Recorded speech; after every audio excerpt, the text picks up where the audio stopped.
जो ज़्यादा दिमाग लगाएगा वो पैसे हारेगा, जो कम दिमाग लगाएगा वो पैसे जीतेगा। ये कछुए की जीत है भाई, ये वो गेम है जिसमें कछुआ ही जीतेगा।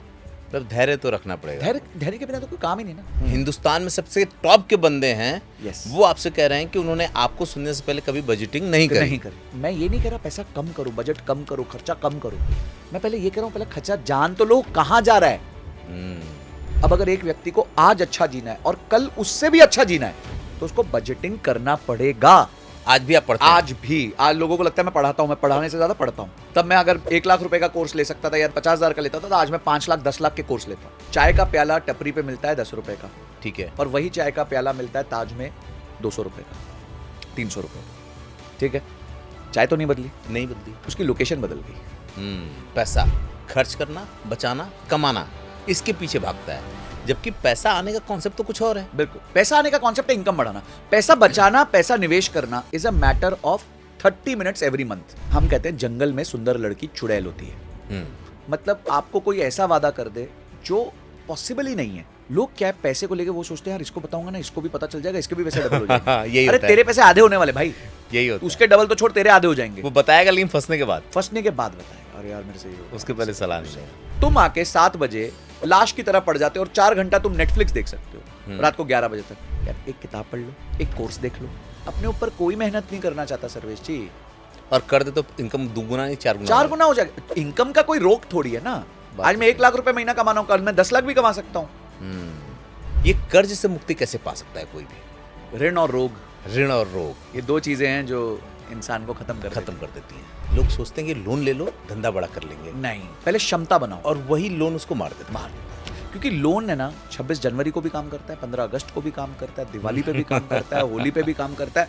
आप 8 घंटे सोते हो, लोन नहीं सोता। अगर कोई व्यक्ति आज, सामान्य व्यक्ति आज इस पॉडकास्ट को देखने के बाद अपने कमरे में अपने आप को आधा 1 घंटा बंद करके अपने फाइनेंसेस को रिव्यू ना करे, तो भाई तुमने फिर से एंटरटेनमेंट कर लिया।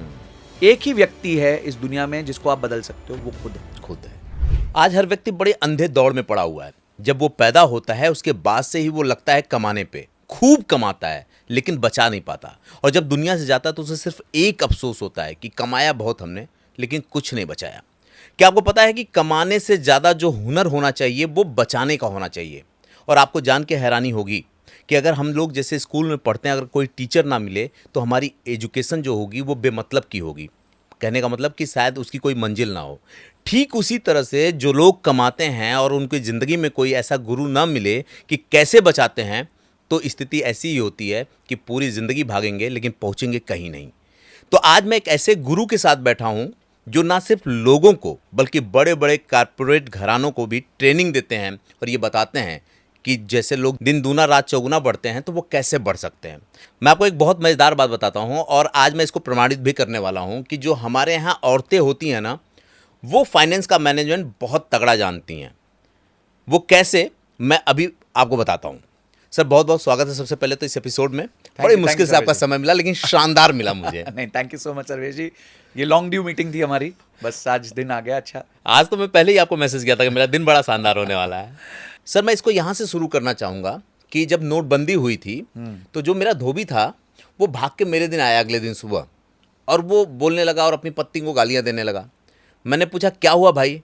तो उसने बोला कि मैं एक एक पैसे के लिए तड़पता हूँ, तरसता हूँ, और मेरी बीबी के पास 1.5 लाख रुपए है और नोट तो बंद हो गई। तो क्या आपको लगता है कि जो महिलाएं होती हैं घर की वो सबसे बढ़िया फाइनेंस मैनेजमेंट करती हैं? देखिए, जो पुरुष है ना घर के, तो हमारे प्रथा हमेशा यही चलती आई है कि पुरुष जो है वो बाहर जाएंगे, सेविंग कमाएंगे और ये करेंगे। पर महिलाओं ने क्यों जो है वो पॉकेट मारी चालू करी? मेरे मम्मी भी करती थी, ऐसा नहीं था, मेरी मम्मी भी करती थी। क्योंकि ना हम आदमियों की एक इनहेरेंट नेचर होती है। वो इनहेरेंट नेचर होती है क्योंकि हम बाहर की दुनिया के साथ कनेक्टेड हैं, क्योंकि हम देखते हैं कि हमसे बेहतर लोग भी हैं मार्केट में। आज अगर मेरी कमाई 100 रुपये है तो किसी की 200 है, किसी की 500 है।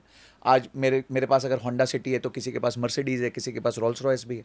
तो हम वो जब देखते हैं तो हमें मन करता है हम भी वो पाएं, हमारा भी मन करता है। बिल्कुल। जब हमारा मन करता है तो हम क्या करते हैं? हम कहते हैं हमारी जेब में जो पैसा उसको कहीं निवेश करते हैं। फिर हमारे को बताता है कोई व्यक्ति कि इधर करोगे तो दुगना हो जाएगा, 4 गुना हो जाएगा, तो आपकी जेब से पैसा लगा के आप उधर पैसा डाल देते हो। औरतों के पास है ना वो जो इकोसिस्टम नहीं होता। तो मर्द जो होते हैं ना वो इनहेरेंट जुआरी होते हैं, इनहेरेंट अंदर से। बात तो सही है। हाँ, अंदर से जुआरी है। फीमेल्स ऐसी नहीं होती, वो कॉन्जर्वेटिव होती है। तो जो ये इनहेरेंट जुआरी वाला नेचर है ना, उसको बचाने के लिए फीमेल्स क्या करती थी, थोड़ा 10 रुपए मार लिया, 20 रुपए मार लिया, 50 रुपए मार लिया, ताकि वो पैसा आंखों से अदृश्य हो जाए। जी। और जो पैसा आंखों से अदृश्य हो जाता है वही आपकी असली वेल्थ है। जो आपके पैसे लग चुके हैं, जो मैं कपड़े पहनता हूं, जो मैं गाड़ी लेता हूं, या जो मैं घर में रहता हूं, वो तो मेरी वेल्थ रही नहीं ना, वो तो नहीं मेरी जेब से जा चुकी है। बिल्कुल। तो जो वेल्थ है, जो पैसा है, लोगों को लगता है जो दिखता है वो पैसा है, जो दिखता है वो उधार है। ओके। जो दिखता है वो उधार है। आज अगर कोई अपने आप को बहुत अच्छा दिखाना चाहता है, वो उधार ले लेता है। अगर एक कोई आईफोन दिखा रहा है आपको, लड़का 22 साल का, 23 साल का, तो वो उधार है ना उसके ऊपर। बिल्कुल है, ईएमआई पे है। पर अगर उसके पास आईफोन नहीं होता, नॉर्मल कोई फोन होता, तो बैंक में पैसा पड़ा होता। तो जो वेल्थ है वो दिखती नहीं है। और यही वो रोग है जिसकी वजह से जो लोगों को काटा हुआ है, जिसकी वजह से लोगों को दिखाना होता है कि भाई ये देखो मेरी वेल्थ है, वेल्थ है, क्योंकि उनको लगता है कि वेल्थ वो है जो दिखती है, पर उल्टा है, वेल्थ वो है जो दिखती नहीं है। तो coming back to your question, females जो है वो ओवर ट्रेड नहीं करती, ठीक है, वो उनका ओवर कॉन्फिडेंस नहीं होता, वो बहुत कॉन्जर्वेटिव होती हैं। और इस कारण से मुझे लगता है बजटिंग उनके नेचर में होता है, फ्रुगैलिटी उनके नेचर में होता है। फ्रुगैलिटी मतलब पैसे बचाना उनके नेचर में होता है, राइट चीज़ को राइट खर्चा करना बजट में उनके नेचर में होता है। वैसे जाके कुछ भी उलझुल खर्चा नहीं करती। और इसलिए मुझे ऐसा लगता है, जैसे हमारे देश की भी जो वित्त मंत्री हैं वो फीमेल ही हैं, और मुझे ऐसा लगता है कि फाइनेंस पे एक बेटर फाइनेंस के साथ एक बेटर रिलेशन होता है फीमेल्स का एज कंपेयर टू मेन। तो क्या लगता है पैसे को ज़्यादा अच्छी तरह से ग्रोथ कौन दे सकता है, फीमेल या मेन?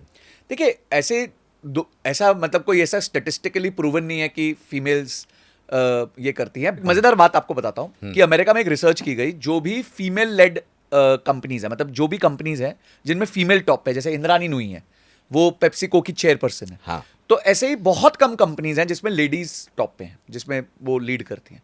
और मजेदार बात यह है कि उन कंपनी के शेयर्स ने जहां मर्द काम करते हैं, उन कंपनी के शेयर से ज्यादा रिटर्न्स दिए। क्या बात तो भाई देखो, मैं नहीं कह रहा आप सब महिलाओं को जय हो। और अभी क्या है, नवरात्रे भी चल रहे, तो जय माता दी है।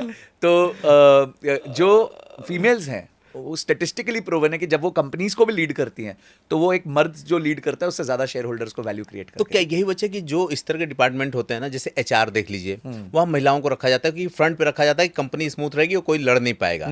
तो क्या साइंटिफिक भी कुछ ऐसा होता है क्या कि ये लोग बहुत कूल होती हैं या हम लोगों से थोड़े अलग होती हैं? और मुझे लगता है कि ये देख के वो बहुत खुश होने वाली हैं कि आप उनकी तारीफ कर रहे हैं। देखिए, इसमें 2-3 चीजें हैं। जैसे कॉल सेंटर्स में भी आप देखेंगे फीमेल ज्यादा होती है। हाँ। क्योंकि जो गुस्साया हुआ आदमी होता है ना, वो किसी लड़की की आवाज सुन के गलत बात नहीं करता। ओके। कोई भी आप समझे बहुत गुस्से में है, ठीक है, किसी कंपनी से, और वहां से किसी लड़की का फोन आ जाए, तो आप गाली नहीं देंगे, बिल्कुल। नाराज हो जाएंगे, एक बार को जोर से गाली नहीं देंगे। यही एक बंदा होगा अगर सामने से फोन करोगे, तो आप मतलब छोड़ोगे नहीं, सूद दोगे उसको, कुछ भी सुना ठीक है, देंगे। कुछ भी सुना सकते हो आप उसको। तो एक तो ये बेनिफिट हो जाता है। दूसरा बेनिफिट ये होता है कि by nature women are very caring. तो जब वो कभी, जैसे एचआर है, तो एचआर में तो केयर चाहिए ना लोगों के प्रति। वैसे आदमी अपने बॉस से परेशान है, काम से परेशान है, ओवर टाइम से परेशान है, अगर वो एचआर में भी जाए, वहां भी परेशान हो जाए, तो कोई फायदा नहीं है। तो वुमेन आर नेचुरली केयरिंग, तो वो थोड़ा केयर कर देती हैं, वो उस टाइम पे उसको संभाल लेती हैं, वो कुछ सर दर्द होता है उसको वो मैनेज कर लेती हैं। तो आई थिंक इसीलिए वुमेन का रोल थोड़ा सा बेटर हो जाता है इन काइंड ऑफ, जहाँ पीपल फ्रंट काम आता है, वहाँ पे फीमेल्स जनरली बेटर परफॉर्म कर पाती हैं। अभी आते हैं हम लोग अपने मूल मुद्दे पे। आपकी वीडियोज बड़ी वायरल होती हैं और ये कहते हैं कि आप जिस तरह से फाइनेंस को समझाते हैं ना, वो चाहे कॉर्पोरेट का आदमी हो या एक मजदूर, उसको समझ में आता है। तो मेरा सवाल पहले उन्हीं मजदूरों से शुरू होगा, क्या दिन का दिहाड़ी का 1,000 रुपया कमाने वाला व्यक्ति भी इन्वेस्टमेंट करके करोड़पति बन सकता है? कैसे बन सकता है? देखिए, इसके लिए मैं आपको एक किस्सा सुनाता हूँ जी। 2 किस्से 3 किस्से सुनाता हूँ। क्या बात है सर। ठीक है, पहला किस्सा है, एक व्यक्ति थे जिनका नाम था रोनाल्ड रीड। ओके। ये ना जैनेटर थे। जैनेटर समझ, तो जैसे यहाँ झाड़ू पोछा मारने वाले होते हैं ना, वैसे यूएस में उनको जैनेटर कहते हैं। ओके। तो इससे नीचे तो नॉलेज, हाँ। एजुकेशन कुछ हो ही नहीं सकते कि आप पोछा मार रहे हो। मतलब भारत में वो व्यक्ति 6-7 हज़ार रुपया महीने का कमा रहा होगा। आप तो फिर भी 1,000 रुपये दिन का बोल रहे हो, जो बहुत बड़ा नंबर है। जी। अब हमारे यहाँ का कोई झाड़ू मारने वाला, पोछा मारने वाला व्यक्ति, अगर वो महीने के 6-7 हज़ार रुपये कमाता है और चलो नाम मात्र के 500 रुपये बचाता है, ज़्यादा नहीं, 500 बचा लेता है, सिर्फ 500 सिर्फ 500 बचाता है। हाँ। तो हमारे यहाँ का व्यक्ति क्या करेगा? हमारे यहाँ का व्यक्ति वो 500 रुपये लेके जाएगा और एक लॉटरी की टिकट खरीदेगा। यही करेगा क्योंकि उसको तो तुरंत अमीर बनना है। उसको तुरंत अमीर बनना है, ठीक है जी। फिर अगले महीने फिर से वो 500 जीरो हो जाएंगे। हाँ। वो रोएगा, बोलेगा नहीं, बट अगले महीने फिर से वो बोलेगा दूसरी कोई लॉटरी, अभी सिक्किम लॉटरी, अभी कोई और लॉटरी, कोई XYZ लॉटरी, ऐसे चलता रहेगा, चलता रहेगा। रोनाल्ड रीड ने जो भी पैसा बचाया, चाहे वो 500 रुपये था, 1,000 था, जो भी उधर के हिसाब से था, उसने वो पैसा बिना दिमाग लगाए पैसिव इनकम फंड होता है, जिसे पैसिव इंडेक्स फंड कहते हैं, S&P 500 का, जो Okay. भारत का निफ्टी 50 है। Okay. जैसे निफ्टी में 50 शेयर होते हैं, जो आपको दिखता है NSE निफ्टी दिखता है, उसमें 50 शेयर होते हैं, 50 शेयर ऊपर नीचे होते हैं तो निफ्टी ऊपर नीचे होता है। वैसे USA के लिए वो S&P 500 है। ओके। तो उसने क्या किया, वो पैसा उठाया और हर महीने जाके S&P 500 खरीद लिया। अब वो S&P 500 नीचे है ऊपर है कोई फर्क नहीं पड़ता, उसने जाके खरीद लिया। ओके। मार्केट गिर गई चढ़ गई, उसने जाके खरीद लिया, कोई दिमाग नहीं लगाया। ठीक है, बस करता गया करता गया करता गया करता गया करता गया करता गया। ओके। करीबन 50 साल उसने ये काम किया। 50 साल। 50 साल उसने, ठीक है। और अपनी कमाई धीरे धीरे बढ़ाई और धीरे धीरे जो बढ़ता था उसमें से अपनी लागत में से निवेश करता गया। कोई लॉटरी की टिकट नहीं खरीदी, कुछ नहीं करा। मैं झाड़ू मारने वाले की बात कर रहा हूँ। आपने मजदूर की बात की, वो भी एक मजदूरी। तो आपको क्या लगता है कि जब वो 40-50 साल का टेन्योर खत्म हुआ होगा तो कितना वेल्थ होगा उसके पास? अगर 500 रुपये मैं मान लेता हूँ बहुत बढ़ा के डाला होगा, 1000-1500 किया होगा, तो कितना होगा सर 50 साल में? शायद 2-3 करोड़ रुपये। उसके पास हो गए थे $8 मिलियन।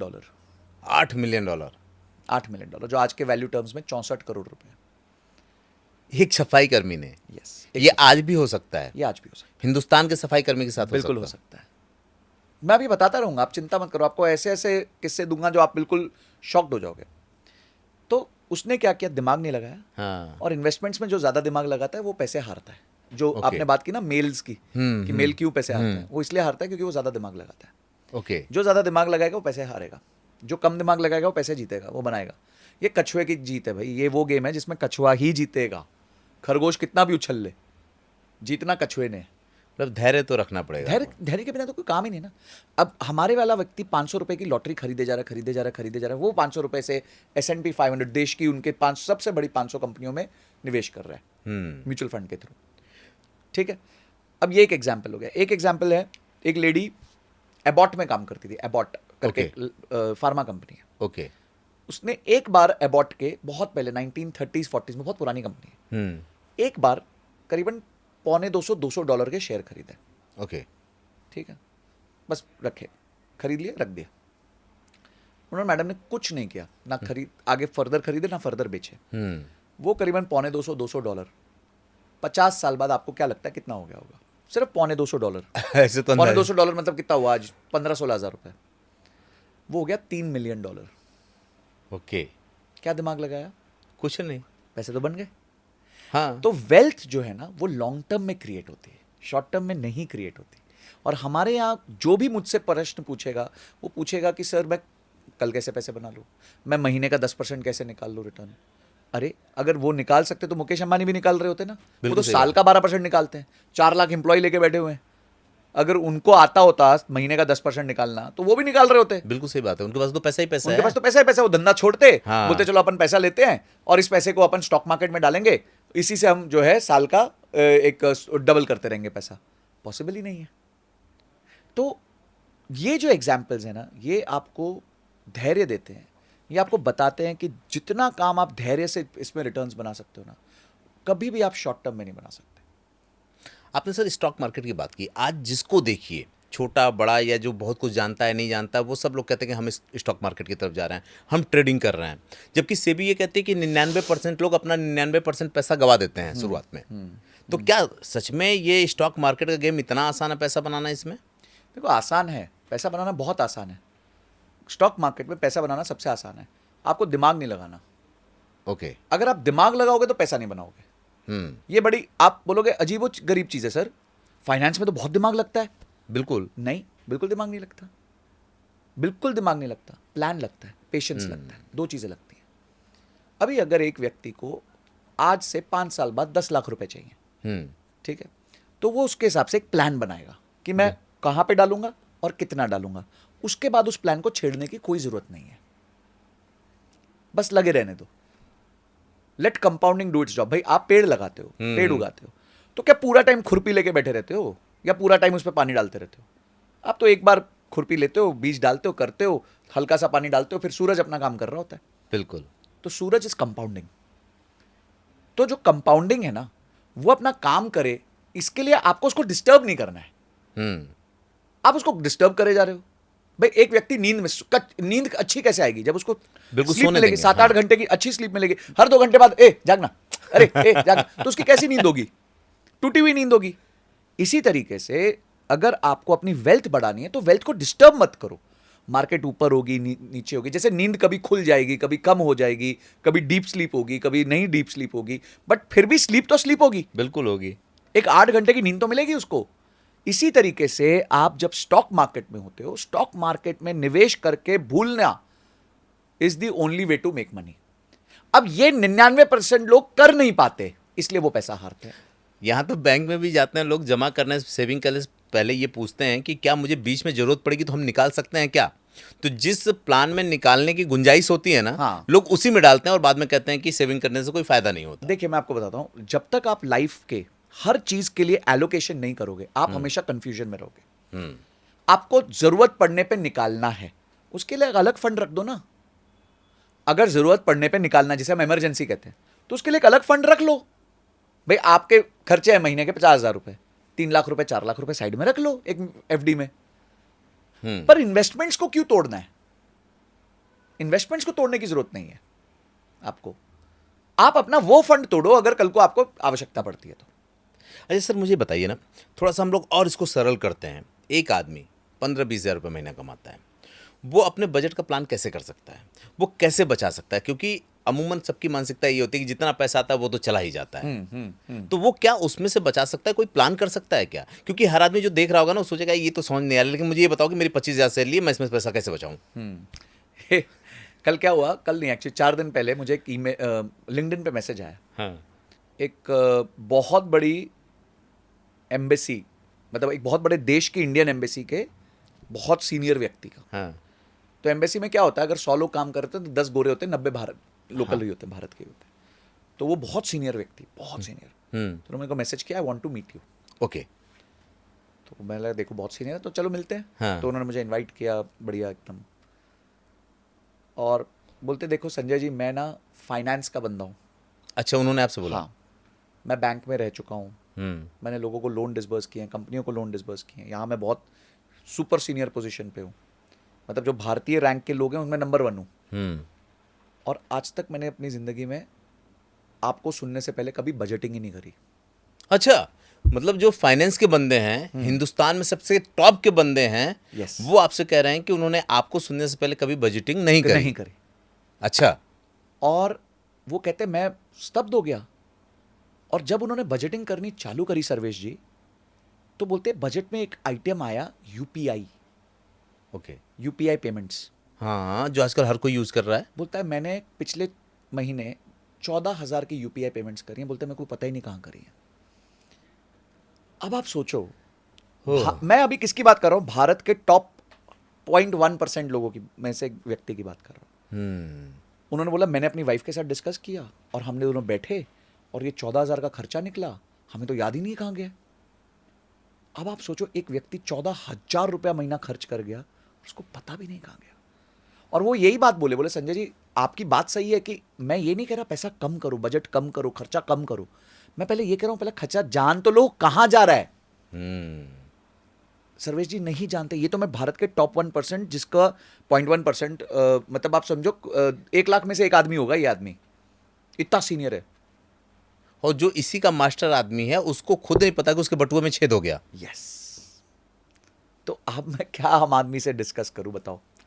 अब अगर एक व्यक्ति को आज अच्छा जीना है और कल उससे भी अच्छा जीना है तो उसको बजटिंग करना पड़ेगा। उसको पता होना चाहिए ये मेरा यूपीआई का जो वीडियो गेम का खर्चा है वो कहां हो रहा है। ये मैं जाके पेटीएम करो ऐसे करता रहता हूं ना, यूपीआई पे, फोन पे, भारत पे, ये पे, वो पे, भीम, ये जो फोटो खींच रहा हूं एक सेकंड में, जा कहां रहा है भाई? कितने की चाय पी ली, कितने की सिगरेट पी ली, कितने के समोसे खा लिए, पता तो करो। मैं ये नहीं कह रहा कम करो, पहले पता करो। भाई मेरा वजन ज्यादा है तो मैं वेइंग मशीन पे चढ़ूंगा तब तो पता चलेगा ना कितना है। मैं हंसा क्यों सर? मैं आपका जब पहला एपिसोड देखा था तो एक मेरे मित्र हैं, वो कहते थे ना कि पैसा नहीं बचता, पैसा नहीं बचता। आपका यही मैंने सुना था और जब मैंने उनसे बोला कि यार जरा देखते हैं कि तुम्हारा कितना पैसा कहाँ जाता है, तो उन्होंने जब जोड़ना शुरू किया तो 4,500 रुपया पर मंथ का उनका खर्चा सिगरेट में जाता था। सिगरेट में जा रहा है, ये तो बहुत बड़ी परेशानी है। और जितनी बार वो सिगरेट लेते थे उतनी बार वो चाय भी लेते थे। बिल्कुल। और उन्होंने कहा कि मुझे पता ही नहीं कि मैं 7 से 8 हज़ार रुपया चाय और सिगरेट में खर्च करता हूँ। साल का ₹1,00,000, अगर वो साल में से आधा कर देना उसे, तो वो लग्जरी ट्रिप फैमिली के साथ दुबई मार सकते हैं हर साल। अब क्या आप बोलो बात है? किस बात का रोना है? अगर एक आदमी ₹1,00,000 की सिगरेट चाय फूक रहा है, ठीक है, हाँ। साल की, हाँ। मैं कहता हूं पूरा मत काटो ना, 50% काट दो। 10 सिगरेट पी रहे हो तो 5 सिगरेट पी लो, ठीक है। वैसे तो एक भी नहीं पीनी चाहिए, it is not a recommendation, but मैं एग्जाम्पल ले रहा हूं कि भाई पहले दिन तुमसे नहीं छूट रहा तो 5 पी लो, 5 के साथ फिर 5 ही चाय हो जाएंगी, पैसे बचेंगे, 50,000 रुपए साल के बचेंगे क्यों? सिगरेट और चाय से। सिर्फ किससे। और अगर इसको हमने वो कर दिया, क्या बोलते हैं, अभी इसमें एसआईपी में डाल दिया तो आप सोचिए कि आपका ये 5,000 रुपए महीना हाँ, आपको 20 साल बाद मिनिमम 50-60 लाख रुपए दे देगा। मतलब मेरे 50,000 रुपये की सिगरेट और चाय का पैसा अगर हमने उसको एसआईपी में डाल दिया तो आपके पास 50-60 लाख रुपए होंगे 20 साल बाद, जिनकी आज की वैल्यू टर्म्स में भी, जो कहते हैं ना आज की कितनी, आज की भी वैल्यू टर्म्स में 15 लाख रुपए के आसपास की वैल्यू होगी। एक तरीके से जो सुन रहे होंगे ना ये लोग, बहुत से लोग इस पे कमेंट भी करेंगे, मैडम से हूँ इसके लिए, उनको लग रहा होगा कि क्या मैं इतने पैसे का कर लेता हूँ, क्या मैं इतने पैसे खर्च कर लेता हूँ और मुझे पता ही नहीं चलता। नहीं पता है, क्या नहीं है, क्वेश्चन क्या नहीं है, मेरे को आंसर पता है। मैं तो भाई लोगों से मिलता हूं, मेरा काम है, मुझे मैसेजेस आते हैं, लाखों मैसेजेस आते हैं, मेरे दिन में एटलीस्ट 700 डीएम्स होते हैं इंस्टाग्राम पे, और वो यही कह रहे होते हैं, सर हमें पता ही नहीं था हमारा खर्चा, सर मेरा 12,000 का यूपीआई का खर्चा, सर मेरा 6,000 का यूपीआई का खर्चा, सर मुझे पता ही नहीं पैसा कहाँ जा रहा है। मेरी क्लास चलती है जो जहां मैं पर्सनल फाइनेंस सिखाता हूं, वहां ये हाल है बच्चों का। मतलब मेरी क्लास आने के बाद औसतन एक बच्चा महीने का 5-7 हज़ार रुपए महीना बचाने लग जाता है, सिर्फ बजटिंग करके, और कुछ नहीं, सिर्फ कॉन्शियस होके, और कुछ नहीं किया मैंने उसके साथ, कोई सैक्रिफाइस नहीं, कोई उसमें जीवन में कमी नहीं लाता। वो जो गलत जगह खर्चे हो रहे हैं उनको रोक दे। ये बजटिंग का फार्मूला क्या होता है सर? बजटिंग में ना 3 चीजें होती हैं। ठीक है, आपका मंथली फिक्स्ड एक्सपेंस होता है, ठीक है, ठीक है। 3 तरह के एक्सपेंस होते हैं, एक होता है मंथली फिक्स्ड एक्सपेंस, ठीक है, जैसे कि आपको पता है मेरे को रेंट देना है, बिजली का बिल देना है, कोई मेड है, सर्वेंट है, उनका पैसा देना है, ये हो गया फिक्स्ड। फिर आते हैं वेरिएबल खर्चे, जैसे पेट्रोल का खर्चा हो गया, ट्रैवल का खर्चा हो गया, यही सिगरेट, पानी, दूध, खाना पीना, ये सब का खर्चा हो गया, दूध भी समझो फिक्स्ड हो गया मोटा मोटी, तो ये हो गया वेरिएबल खर्चा। ठीक एक है। महीना अगर आप वर्क फ्रॉम होम कर रहे हो तो आपका ट्रैवल का खर्चा नहीं होगा, फॉर एग्जाम्पल। और एक होता है पीरियोडिक खर्चा। पीरियोडिक खर्चा होता है जैसे आपने कोई इंश्योरेंस लिया तो इंश्योरेंस का हर महीने आप पेमेंट नहीं करते हो, साल में 1 बार करते हो, 2 बार करते हो, तो ये हो गया आपका पीरियोडिक खर्चा। तो इन तीनों का आपके पास कॉस्ट ब्रेकअप होना चाहिए कि मेरा कितना आ रहा है, ओके, ठीक है। और फिर ये नंबर सैलरी के अगेंस्ट कितना स्टैंड करता है, और इस नंबर के अंदर मेरे कौन कौन से एक्सपेंसेस है जहां मैं कटाई कर सकता हूं, जहां जरूरत नहीं है। अब मैं 10 सब्सक्रिप्शन लेके बैठा हूं तो वहां कटाई कर अच्छा, सकता हूं। हाँ, इस पे तो मैं आया ही नहीं। हमारे पोस्टपेड फ़ोन है, हाँ। हमारा जियो है, नेटफ्लिक्स है, और तमाम जो हमारे क्रेडिट कार्ड या डेबिट कार्ड से मात्र 130 रुपये काटते हैं, बिल्कुल। 200 रुपये काटते हैं। बिल्कुल। जैसे मैं अपना बताऊं आपको सर, गूगल के ड्राइव का हमने सब्सक्रिप्शन ले रखा है, टीवी का है, फ़ोन का है, लगभग 1800 के आसपास हमारा ये महीने का जाता है। अब देखो बात 1800 जाने की नहीं है, कितना आप यूज करते हो देख लो ना। हाँ, मैं लोगों को यही कहता हूं, और कल वो मेरे जो मुझे जिन्होंने इनवाइट किया था उन्होंने भी ये बात बोली, बोला सर हमें अच्छा ये लग रहा है कि आप मना नहीं कर रहे हो, पर आप ये कह रहे हो कि भाई मैं अगर कुछ डाल रहा हूं तो कुछ निकाल रहा हूं क्या उसमें से। भाई अगर आज मेरे पास 20 सब्सक्रिप्शन है टीवी की, पर मैं देख सिर्फ नेटफ्लिक्स और अमेजॉन रहा हूं, हाँ। तो बाकी 18 की आवश्यकता नहीं है ना, बात तो सही है। ना। तो हो सकता है मैं उसको काट कर दूं, खत्म कर दूं, नहीं जरूरत है। अभी जैसे मैं आपको बताता हूं, मेरे एक दोस्त, उसका 2 डोंगल एक्स्ट्रा थे, डोंगल जो इंटरनेट, हाँ, इंटरनेट के लिए होते हैं। अब वो 1200 रुपए महीना दे रहा है उन डोंगल का, 2400 रुपए महीना दे रहा है, जिसका यूज ही नहीं है। 2400 रुपए महीना मतलब साल का कितना हो गया, मोटा मोटी 30,000 रुपए हो गया, आराम से हो फिर से खत्म कर दिया आपने, 30,000 रुपए जीरो कर दिए, फिर आप रोते हो कि यार पैसे नहीं है। गया। जबकि सच तो ये कि हमारी आदत खराब है और हमने उसको बस कॉन्शियसनेस नहीं है। अगर आप सिर्फ एक बार कॉन्शियसनेस ले आओ बजट की, कि मैं कहां खर्च कर रहा हूं, कहां रूथलेसली काट दूं, और उसमें से कहां बचा के अपनी जिंदगी जी लूं, ट्रैवल करूं, बाइक लूं, मस्ती करूं, घूमूं फिरूं, हर महीने एक बार अच्छे 5 स्टार होटल में खाना खाओ, पर उसके लिए कहीं से तो निकालना पड़ेगा ना, बजट में कुछ स्पेस तो निकालनी पड़ेगी। तो वो स्पेस गलत चीजों को छोड़ दो जो नहीं हो रही। सर वो क्या लगता है, वो जो कॉमन लोग होते हैं उनसे कौन सी गलती होती है जिससे उनको पता भी नहीं चलता, और उनको ये पता ही नहीं होता कि यार हम खुद को जानबूझ के कंगाल कर रहे हैं, या हमारा बजट यहाँ गड़बड़ है। जब आप लोगों के साथ बैठते होंगे तो निकल के आता होगा ना कि यार ये गलती सब लोग करते हैं। देखिए इसको एक वर्ड में कहूं तो हम कहते हैं ना बेसुध ओहो। आदमी बेसुध होता है ना, हाँ। उसको कॉन्शियसनेस नहीं होती, पता ही नहीं होता। पता ही नहीं होता। अब बेसुध आदमी को आप क्या कर लोगे? अब आप रील देख रहे हो, आपके 2 घंटे चले गए, हाँ। तो आप बेसुध हो, आपको बिल्कुल सही पता ही नहीं बात। चला 2 घंटे हाँ, चले हाँ, गए। हमारे कहाँ पर गए? अगर आप कंट्रोल्ड हो, आप बोलो मैं तो अलार्म लगा दिया 20 मिनट का, मैं 20 मिनट रील देखूंगा, तो आपने रील भी देख ली और आप बेसुध भी नहीं हुए। बेसुध भी नहीं है। ठीक है, यही फाइनेंस है भाई। आप बेसुध क्यों हो? आपके खर्चे देख लो पहले, कहाँ पे हो रहे हैं, कहाँ आपके पटवे में छेद हो रहे हैं बड़े बड़े, उन छेदों को ब्लॉक करो, प्लग करो, तो पैसा बचेगा। जब पैसा बचेगा तो वो पैसा निवेश होगा, और जब वो निवेश होगा तो वो आगे अच्छे रिटर्न्स देगा। सिंपल सी बात है। हम भी यही करते थे, हमने भी आज तक यही किया। हमारी पहली जॉब कौन सी 10 लाख रुपए महीने की थी? हमारी पहली जॉब भी 30,000 रुपए महीने की थी, 35,000 रुपए महीने की थी। बताइए। तो वहीं से स्टार्ट की सबने अपनी गाड़ी, हम्म। पर तब से बटुए में छेद नहीं होने दिया। ये सर्वेश बड़ी भाई, मैं बात आपको है। एक बात बोलता हूं, मैं 11वीं में था 2001 में, जब मैंने बजटिंग चालू की थी। अच्छा। मेरे पास कोई माइक्रोसॉफ्ट एक्सेल नहीं था, कोई ऐप नहीं होती थी, कोई टूल नहीं था, कुछ नहीं था। हमारे पास एक पन्ना होता था, पेपर होता था जेब में, बटुए में, उस पर 4 चीजें लिखी होती थी, तारीख लिखी होती थी। हमें पता है मोटा खर्चा कहाँ होना है, ट्रैवल पे होना है, बुक्स पे होना है, खाने पे होना है, और एक मिसलेनियस अगर कोई छोटा मोटा हो गया तो हो गया। मुझे पता है दिन के अंत में मेरे 200 रुपए लगे होंगे या 150 रुपए लगे होंगे, जो मेरा खर्चा हुआ है। पिताजी से मांग लिए और अपने 4-4,500 रुपए महीने के 3,000 जो भी उस टाइम बनते हैं वो ले लिए। सर एक बात बताइए, हम लोग खर्च पे बात करते हैं, रिसाव पे बात करते हैं, इनकम भी बढ़ाई जा सकती है क्या? क्या हमारे किसी मैनेजमेंट की वजह से हमारी इनकम हमको बढ़ती हुई नजर आ सकती है क्या? देखिए, इनकम बढ़ाना हर व्यक्ति का सबसे पहला धर्म है। पहला, क्योंकि आप कॉस्ट कितनी भी कम कर लो, जीरो तो कर नहीं सकते। नहीं कर सकते। अगर कर सकते हो जीरो ही कर सकते हो, उससे नीचे तो कर ही नहीं सकते ना, माइनस में थोड़ी लेके जा सकते हो। नहीं जा सकते। आज अगर आपके खर्चे 20,000 है जी। तो वो जीरो हो जाएंगे, ज्यादा ज्यादा, मतलब वर्स्ट हो नहीं सकते। मैं एक एग्जांपल दे रहा हूं। जी। तो आपने 20,000 रुपए बचाए, हम्म। पर आपकी तनख्वाह कितनी बढ़ सकती है? 1 लाख भी बढ़ सकती है, 2 लाख भी बढ़ सकती है, 5 लाख भी बढ़ सकती है, 10 लाख भी बढ़ सकती है, बिल्कुल बढ़ सकती है। कल मैं एक लड़की का फाइनेंशियल प्लानिंग कर रहा था, 26 ईयर ओल्ड, फ्रीलांस करती है, 2.25 लाख रुपए महीना कमाती है। ओके। 2.25 लाख रुपए महीना। अब उसने मेरे को अपने गोल्स बताए, मेरे को साल में एक ट्रिप चाहिए सर, लग्जरी 5 लाख रुपए का। ठीक है। सर मुझे 6 साल बाद घर लेना है जिसमें 50 लाख की डाउन पेमेंट मेरे को चाहिए। ठीक है। और सर मुझे 20 साल में रिटायर होना है, मेरे पास 10 करोड़ होने चाहिए। अब हमने उसका पूरा प्लानिंग करी इसको लेके। उसका महीने का निवेश आया 1,50,000, 1,40,000 रुपए। अच्छा, सारे खर्चे काट करके। नहीं, मतलब ये निवेश करेगी तो अपने गोल अचीव करेगी। Okay okay. ठीक है, हम निवेश की पूरी प्लानिंग कर दी हमने। अब ये लड़की कह रही है कि सर क्या ये इतना आसान है? मैंने बोला हाँ। बोलती मैं बस इसमें डाल लूंगी, उसके बाद क्या करना है? मतलब कुछ नहीं करना। हाँ। बोलती कुछ ही नहीं करना। बोला नहीं, कुछ ही नहीं करना। अच्छा ओके, तो कुछ नहीं मतलब 3 बार कुछ नहीं करना, मतलब कुछ नहीं करना। आपको बस अपना, मैं जैसे बताया है, जो यूनिट बताया, जो फंड बताया, जो अमाउंट बताया, वो करना है। हर साल इसको इतना बढ़ा देना, वो ऑटो पहले दिन ही आप सब सेट कर सकते हो। पहले दिन ही आप वहाँ पे 6 साल की SIP सेट कर दो, यहाँ पे 20 साल की SIP सेट कर दो, यहाँ पे इतने साल टाइम की कर दो, और उसके बाद आप अपना काम करो, आप अपनी तनख्वाह बढ़ाओ। अब उस लड़की के पास 2.25 लाख रुपए के आसपास, 2.25-3 लाख रुपए महीना कमाती है, और 1.5 लाख रुपए का उसका वो निकला है, इन्वेस्टमेंट का प्लान निकला। अभी भी उसके पास 1.5 लाख रुपए महीना बचा है। सोचो क्या जिंदगी जी सकती है वो। और इससे पहले क्या था, आपसे बात करने से पहले? अब मेरे से बात करने से पहले वो पैसे तो बचा रही थी, पर उसको क्लैरिटी नहीं थी कि वो गोल कैसे अचीव करेगी। ओके। पर आज वो लड़की 1.5 लाख रुपए क्यों निवेश कर पा रही है? क्योंकि उसकी इनकम 3 लाख रुपए है। नहीं तो वो एक भी गोल अचीव नहीं कर पाती, या उसको ज्यादा समय लगता। वो कहती कि सर मैं 20 साल में 10 करोड़, मैं बोलता नहीं भैया 20 साल में तो नहीं होगा, 35 साल लग जाएंगे। हाँ, क्योंकि प्लान नहीं है ना। क्योंकि तुम्हारे पास इनकम ही नहीं है भाई। हम्म। या तो तुम इनकम बढ़ा लो, हाँ। या तो तुम टाइम बढ़ा लो गोल बात का। तो सही है।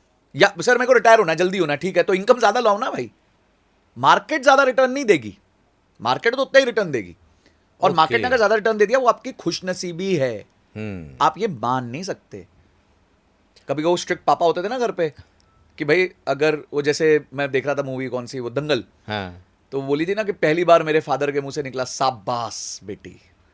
तो कुछ फादर्स होते हैं वो अपना अप्रिशिएट ही नहीं करते ना, पर कर दिया तो वो उनकी मर्जी है। उनकी वैसे मर्जी। स्टॉक मार्केट है, रिटर्न्स दे दिया तो स्टॉक मार्केट की मर्जी है, आप नहीं निकाल सकते स्टॉक मार्केट से रिटर्न। सर जो देख रहे होंगे ना, इसमें कुछ लोग ऐसे होंगे कि 25,000 50,000 वाले होंगे, उनको अगर SIP करनी है तो क्या कर सकते हैं, और कितने की कर सकते हैं, कितने टाइम की कर सकते हैं, और कितना कमा सकते हैं? एक मान लीजिए आप 20,000 वाले को मान लीजिए, एक 30,000 वाले को मान लीजिए, एक 50,000 वाले को मान लीजिए। देखिए, जो आप सैलरी रेंज बता रहे हैं ना, वो भारत की सबसे कम सैलरी रेंज में आता है, फॉर्मल में। ठीक है। भारत में 25,000 से कम ज्यादा कमाने वाले मात्र 10% लोग हैं। ओके। 90% लोग 25,000 से कम कमाते हैं। हम्म। तो जो 25,000 से कम कमाता है वो पहले SIP छोड़ो, पहले अपनी तनख्वाह बढ़ाए।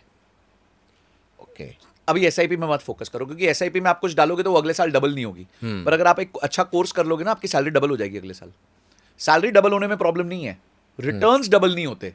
आज आप रिलायंस का शेयर खरीद लो 3,000 रुपए का, वो अगले साल 6,000 होगा, इसकी कोई गारंटी नहीं है।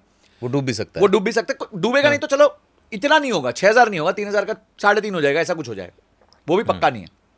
ये वो और युद्ध कुछ हो गया तो हो गया काम। ठीक है। बट आपने आज एक जॉब स्टार्ट किया, आपको समझ आ गया इस जॉब में इस स्किल की ज्यादा रिक्वायरमेंट है, आपने उस स्किल के लिए कोई कोर्स कर लिया और अपने अंदर वो स्किल ले आए, आपकी तनख्वाह इस बार 25 थी, अगले महीने अगले साल 50 हो सकती है। जबकि ऐसा लोग सोचते नहीं है, बड़ी ये मुश्किल है। क्योंकि उनको मोहताजी चाहिए ना सर्वेश जी, मोहताजी चाहिए उनको, चाहिए मैं कुछ नहीं करूं, ये स्टॉक मार्केट मेरे को रिटर्न्स ला के दे दे। अच्छा, एक बहुत बड़ी मानसिकता भी ये भी है सर कि जो आदमी जॉब करता है ना, वो सोचता है कि भगवान ने मुझे एक्स्ट्रा टैलेंट दिया ही नहीं, मैं तो कुछ कर ही नहीं सकता, मैं तो इसी के लिए पैदा हुआ हूँ। ऐसा पता नहीं क्या हमारे यहाँ का जो एजुकेशन सिस्टम है उसने ऐसा बना दिया है, या जहाँ वो काम करते हैं वो लोग चाहते ही नहीं कि ये ग्रो करें। देखिए, दोनों 3 चीजें हैं इसमें। हम्म। पहली चीज है कि आपका एजुकेशन सिस्टम ने हमेशा बोला है कि एक बार आप बीकॉम हो गए उसके बाद आप भगवान हो गए, आपको पढ़ने की जरूरत ही नहीं है। है ना, माता पिता भी बोलते थे ना, पहले 10th तक पढ़ ले बेटा, फिर 12वीं तक पढ़ ले बेटा, फिर इंजीनियरिंग कर ले बेटा, फिर एमबीए कर ले बेटा। तो आप इतना थक चुके होते हो पढ़ाई करके कि आपको लगता है अब मेरे को पढ़ाई नहीं करनी, अब जो है मेरे को, जो मैंने सीख लिया उतनी में कमा के दे दो, जो कमा के दे सकते। हाँ।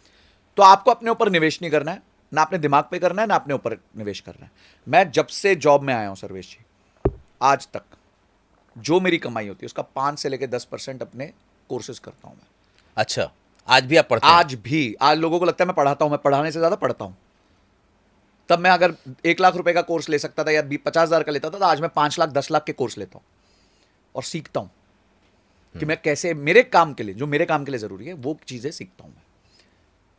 ऑब्वियसली मैं ऐसी कोई फालतू चीज नहीं सीखता जो मेरे काम की नहीं है, मैं ऐसी कोई चीज सीखता हूं जिससे मुझे पता है कि मेरी इनकम बढ़ सकती है, क्योंकि सीखने के बिना तो इनकम बढ़ ही नहीं सकती। मुकेश अंबानी आज भी हफ्ते में 2 किताबें पढ़ते हैं, दिन में 1 घंटा पढ़ते हैं। बिल गेट्स आज भी हफ्ते की 2 किताबें पढ़ते हैं। 7 दिन के लिए वो अपने आप को लॉक कर लेते हैं और उस टाइम पे 7 दिन में सारी 5-6 किताबें निपटा देते हैं। तो पागल है क्या वो दुनिया के सबसे अमीर लोग? मतलब एक भ्रम तो ये दूर होना चाहिए कि अगर आपको अपने इनकम को बढ़ाना है तो इनकम बढ़ाने के लिए आपको नौकरी बदलने के बजाय अपनी स्किल्स को बदलना होगा या उसको बढ़ाना होगा। बिल्कुल। मैं आपको एक उदाहरण देता हूं। हमारे यहाँ एक अकाउंटेंट होते थे, हाँ, जो टैली पे काम करते थे, अकाउंट्स करते थे। अब जी उन्होंने ज्वाइन किया 20,000 रुपये तनख्वाह पे, बहुत पहले की बात है। और तनख्वाह बढ़ती गई बढ़ती गई बढ़ती गई, क्यों? कंपनी अच्छा कर रही थी, तो हर साल 15%, 20%, 10%, 15%, 20%। 8-9 साल के बाद उनकी तनख्वाह 85,000 रुपये के आसपास हो गई। ठीक है, उनकी स्किल्स नहीं बढ़ी, स्किल्स वही है टैली की, चेक साइनिंग, टैली, वाउचर, वही बेसिक स्किल्स। अब रिसेशन आ गया, तो मालिक बोला कि भाई लाओ डिसेंडिंग ऑर्डर में किसकी तनख्वाह ज़्यादा है, किसकी कम है। तो उनका नाम आ गया, बोले भाई का, अच्छा ये अकाउंटेंट है, हाँ अकाउंटेंट है, अच्छा हाँ कितनी तनख्वाह है? 50,000। अच्छा, आज अगर एक नया अकाउंटेंट लेंगे तो सर 25,000 में मिल जाएगा। उसकी नौकरी अगले दिन चली गई। ये आज भी हो रहा है, खूब हो रहा है सर। बिल्कुल होगा, बिना और कोरोना गलत के। नहीं है। अगर आप कंपनी, आप क्यों आपको इस पे शरण देगी जब आपने अपने आप को ग्रो नहीं किया? तो मेरे साथ एक लड़की काम करती थी, एक दिन उसको मैंने कुछ इंक्रीमेंट दिया, हमारा एनुअल अप्रेजल साइकिल था, तो मुझे मैसेज किया उसने कि सर मैं आपसे बात करना चाहती हूँ। तो मेरे को लगा ये तो लगता है नाराज़ है। वो आई, बोली कि सर जो मेरे साथ के लोग हैं, आपने मेरी समझो 10 लाख करी तनख्वाह, उनकी 12 है। मेरे साथ के जो बाहर के लोग हैं, चार्टर्ड अकाउंटेंट थी, तो मैं समझ रहा था कि ये बोलेगी अब मेरी भी 11-12 कर दो। उसका अगला स्टेटमेंट था ना, उसके बाद मैंने उसको खड़े होकर सैल्यूट किया। उसने बोला सर मैं ऐसा क्या करूं, क्या वैल्यू ऐड करूं, क्या सीखूं ताकि अगले साल आप मेरे को 12 से कम नहीं दो। क्या बात है, माइंडसेट की बात है। माइंडसेट की बात है। बोले मैं क्या कंट्रीब्यूट करूं, क्या नया रोल लूं, क्या नया सीखूं। अब आप मुझे बताओ, फिर अगले साल आप 12 मना नहीं करोगे, आप जो बोलोगे मैं कर दूंगी। ये पढ़ लो, पढ़ लूंगी, ये वाला काम कर लो, ये वाला काम कर लूंगी, बट मुझे अगले साल फिर 12 चाहिए। अब आप सोचो कि क्या वो मेरे साथ आज की लड़ाई नहीं लड़ रही है, वो कह रही है अगले साल, पर अगले साल फिर स्कोप नहीं है मेरे पास। तो अब मेरी जवाबदारी हो गई उससे वो काम करवाना कि उसको मैं 12 लाख की तनख्वाह पे लेके आ सकूं। मेरा यही अगला क्वेश्चन था कि जो मिलेनियर होते हैं क्या वो अलग माइंडसेट के साथ पैदा होते हैं क्या? आपके इस जवाब ने बताया, आप ही बताइए, क्या वो अलग माइंडसेट के होते हैं कि वो भी कॉमन माइंडसेट के होते हैं? देखिए, कॉमन माइंडसेट का आदमी तो मिलियनर बन ही नहीं सकता बिकॉज वो 1% लोग हैं या 2% लोग हैं जो भाई, आज अगर मैं आपको कह रहा हूं कि भारत देश में 10,000 से 25,000 से ज्यादा कमाने वाले 10% लोग हैं, तो आपको पता है अगर भारत के टॉप 1% में आपको आना है तो आपको 3.25 लाख रुपए महीना कमाना है। ओके। तो अगर आप 4.25 लाख रुपए कमा रहे हो महीने के, तो आप भारत के टॉप 1% में आ जाते हो। तो वहां तक पहुंचने के लिए माइंडसेट अलग चाहिए। 4.25 लाख की तनख्वाह ऐसे मजाक में नहीं लगती है। वो टाइम चला गया, बीच ठीक में है। आया था कोविड के थोड़ा बाद। अब जिनकी तनख्वाहें टेक्नोलॉजी वालों की 25-25, 30-30 लाख रुपए थी, वो वापस 10 लाख 5 लाख पे आ गई है। बहुत बुरा हाल हुआ है। पर ऐसी क्या स्किल रखे या ऐसा क्या करें कि हम कंटिन्यूअस ग्रो करते रहें, ये बहुत कम लोग ही सोच पाते हैं। ये लोगों को लगता है कि एक बार मैंने बीकॉम कर ली, एमकॉम कर ली, एमबीए कर ली, उसके बाद मुझे पढ़ने की जरूरत नहीं। उस दिन से पढ़ाई चालू होती, तब तक पढ़ाई हो रही थी, अब स्किल्स आएंगी। तब तक पढ़ाई कर रहे थे आप, ठीक है, वेरी गुड, पर अब आप स्किल्स लेके आओ। आज मैं आपको बताता हूं, एक लड़का एडिटर हमारे यहाँ था, बहुत परेशान था, 18-20 हज़ार, आपको पता ही एडिटर्स की बहुत ज़्यादा तनख्वाह नहीं थी। तो एक दिन मेरे पास आया तो बोलता, सर मेरे को ना अपनी तनख्वाह इनकम 70-80 हज़ार रुपये, 10 लाख रुपए साल की करनी है, ठीक है। मैं क्या करूं? जो व्यक्ति मुझसे ऐसे आके पूछता ना, मैं क्या करूं ताकि मेरी तनख्वाह बढ़ जाए, मेरे को समझ आ जाता है यार अब इसका मन आ गया, ये कर लेगा, रोते पीटते कर लेगा ये। मैंने उसको एक कोर्स बताया AWS का, ओके, Amazon वेब सर्वर का। मैंने बोला कि तू ये कोर्स कर ले, ठीक है। और कोर्स का टोटल कुछ फीस, सब कुछ सीखने तो फ्री था, वो एक एग्जाम देना होता है, 7-8 हज़ार रुपये का एग्जाम था। तो भाई ने दिया, मेहनत करी, दिया, और वो फेल हो गया। फिर सेकंड टाइम आया, बोलता सर मेरे पास बजट ही नहीं अब दूसरी बार देने का। मैं तो हैंड टू माउथ तो बड़ी मुश्किल से ये दोस्त यारों से लेके करा था, मतलब मैं देता हूँ, फिर से कर। सेकंड टाइम वो क्लियर कर गया। ओके, उसकी तनख्वाह 18-20 हज़ार थी। उसने हमारी ही कंपनी में बताया कि मेरे पास ये सर्टिफिकेट आ गया है, मैंने ये नई चीज़ कर ली है। बिना पूछे हमारी कंपनी ने उसको 10 लाख का जॉब ऑफर दे दिया। क्या बात है। जो व्यक्ति 2.5 लाख पे था, उसको 4 गुना कर दिया और डिपार्टमेंट चेंज कर दिया, क्योंकि हमें पता था कि अगर ये बाहर चला जाएगा तो इसको हो सकता है 1 लाख रुपए भी मिल जाए। तो अभी अपना ही लड़का है, चलो अपन ले लेते हैं इसको 10 लाख रुपए साल में, 2 लाख रुपए हमने बचा लिए, और घर का लड़का है, जानता है कंपनी इससे में। बेहतरीन एग्जाम्पल नहीं हो सकता कि अगर आपको पैसा बढ़ाना है, अपनी कीमत बढ़ानी है, तो आप नौकरी बदलने के बजाय वो स्किल बदल लो और आपकी ही कंपनी आपको उससे कहीं ज़्यादा में रख लेगी। बिल्कुल। देखो आप समझो, चाय का प्याला टपरी पे मिलता है 10 रुपए का, ठीक है, और वही चाय का प्याला मिलता है ताज में 200 रुपए का, 300 रुपए का, ठीक है। चाय तो नहीं बदली, नहीं बदली। उसकी लोकेशन बदल गई। तो जब आपको अपने अपस्किल्स करना है ना, अब वो लड़के ने मुझसे आके बात की, वो 20 हज़ार रुपए की सैलरी वाला व्यक्ति एक डायरेक्टर से आके बात कर रहा था। मैं ऐसा अपना वो नहीं दिखा रहा, मैं बता रहा हूं कि उसने ये चूज किया कि अब मेरे को टपरी पे नहीं बिकना है, मुझे होटल में बिकना। क्या बात है सर। उसने वो चूज किया। आप भी चूज करो ना यार, एक बार तो करके देखो, मेहनत तो करके देखो। मेहनत सबने करी है, मैंने भी बहुत करी है। अच्छा, ये पूरा कॉन्सेप्ट ही इसका अलग है। आदमी पैसा पैसा पैसा खर्च करना, बचाना, कमाना, इसके पीछे भागता है, जबकि पैसा आने का कॉन्सेप्ट तो कुछ और है। बिल्कुल, पैसा आने का कॉन्सेप्ट है इनकम बढ़ाना। पैसा बचाना, पैसा निवेश करना is a matter of 30 minutes every month. उससे ज्यादा आपको हाय तौबा नहीं करनी चाहिए। अगर आप 30 मिनट का एक प्लान बना लो और महीने में 30 मिनट दे दो अपने आप को, उसके अलावा आपको पैसा बचाना और कमाने के लिए कुछ एफर्ट नहीं मारना है।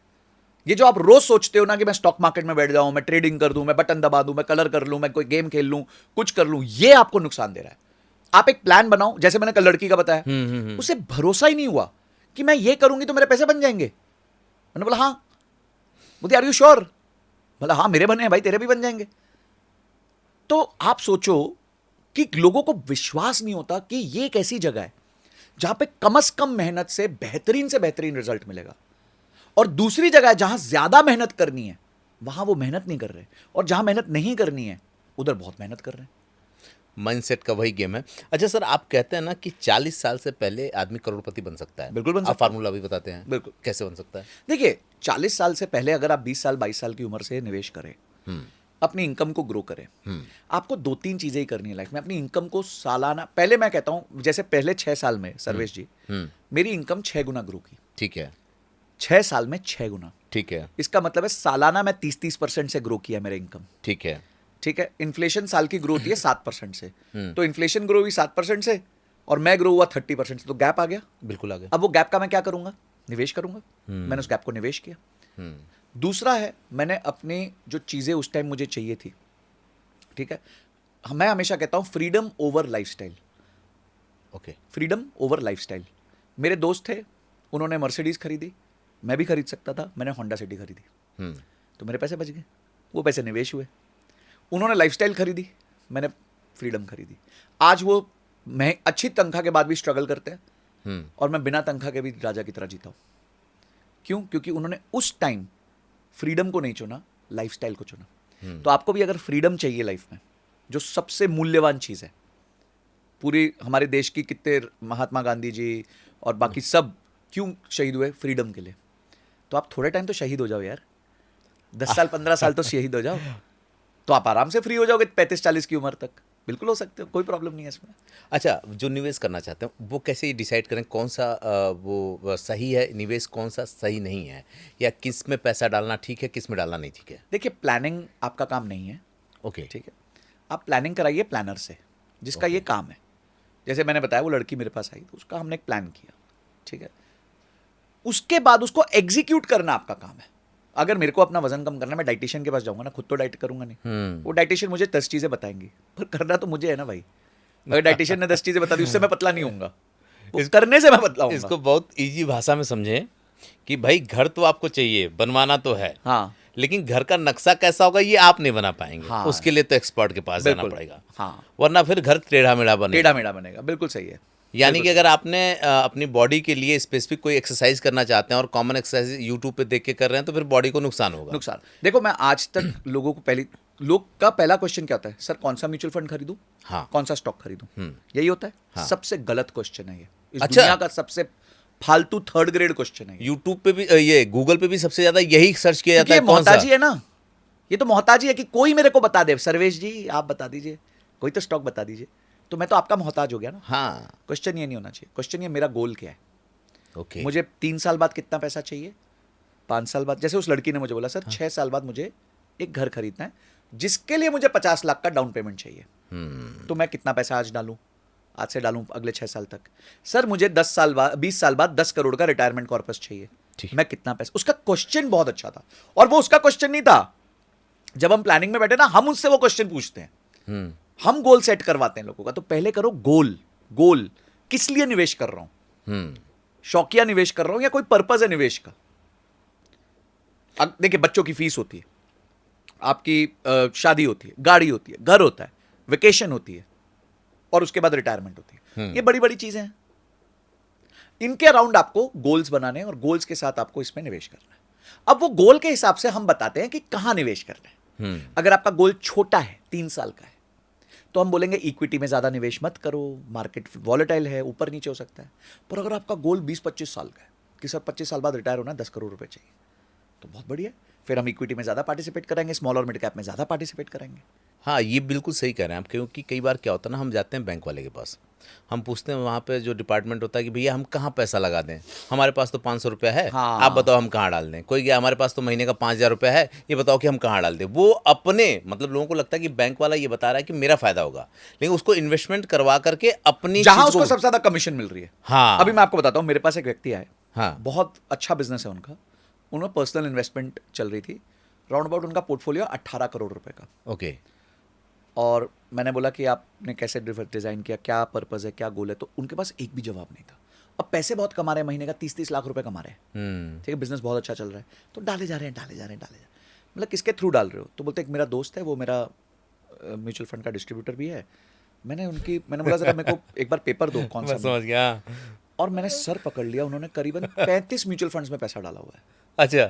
मतलब सर मेरे को बताओ इसका पर्पस क्या है? नहीं, पता ही नहीं। मतलब सर इसका पर्पस क्या है? हाँ। बोलते पता नहीं। तो बंदा जिसके पास 18-20 करोड़ का पोर्टफोलियो है, जी। उसको भी ये बात नहीं पता, हाँ। उसको भी ये बात नहीं पता कि उसका पर्पस क्या है। तो end of the day investments की धारणाएं भारत देश में बहुत गलत हैं, और इसीलिए भारत के जितने भी लोग हैं वो सट्टा ज्यादा, निवेश कम पे आ गए। अच्छा, लोगों को पता भी नहीं था सर कि इन्वेस्टमेंट कैसे करते हैं। ये तो भला हो कि आप जैसे लोग मार्केट में निकल के आए और ये बताना शुरू किया कि इन्वेस्टमेंट ऐसे होता है, वरना होता क्या, मैं आपको बताऊं, टीवी पे ऐड आता है, रेडियो पे ऐड आता है, यूट्यूब पे ऐड आता है, ये मार्केट का ऐड आता है, जिनको खुद अमीर बनना होता है वो बताते हैं कि इसमें इन्वेस्ट करो, और पब्लिक को ये लगता है इसमें मेरा फायदा है, लेकिन जो कंपनियां इन्वेस्ट करवा रही हैं फायदा तो उनका है उसमें। उनका ऑब्वियसली। सर्वेश जी मैं आपको बताता हूँ, एक बार क्या हुआ, ये चाणक्य हाँ। घर आए, खिचड़ी बनाई, हम्म। खिचड़ी ली प्लेट में, और सीधा सेंटर में हाथ डाल दिया ओ, खिचड़ी की, और उसको खाए तो हाथ भी जला, जीभ भी जली। जीभ भी जली, दोनों जलेगी। यही हमारे यहाँ आम निवेशक के साथ हो रहा है। हमारे यहाँ आम निवेशक यही गलती करता है। वो पहले दिन आता है, उसने मार्केट को नहीं समझा, कुछ नहीं समझा, वो सीधा जाके futures and options, derivatives, penny stocks, कोई मिड कैप का फंड बता दो, स्मॉल कैप का फंड बता दो, वहाँ स्टार्ट करता है। पर जो समझदार आदमी होता है ना, वो परिधि से खाता है, ऐसे धीरे धीरे खाते खाते खाते, तब तक सेंटर का पार्ट ठंडा हो जाता है और फिर वो अच्छे से खाता है। सर एक समस्या और भी है, ये जो समझदार लोग हैं ना, यूट्यूब की दुनिया, अच्छा क्या है ना, हिंदुस्तान में एक बहुत जल्दीबाजी वाली बात है कि जल्दी अमीर बनना है, तो वो लोग स्क्रीनशॉट शेयर करते हैं कि ये देखो पैसा कमाया हमने, ये पैसा कमाया हमने, इतना लगाया हमको इतना मिला।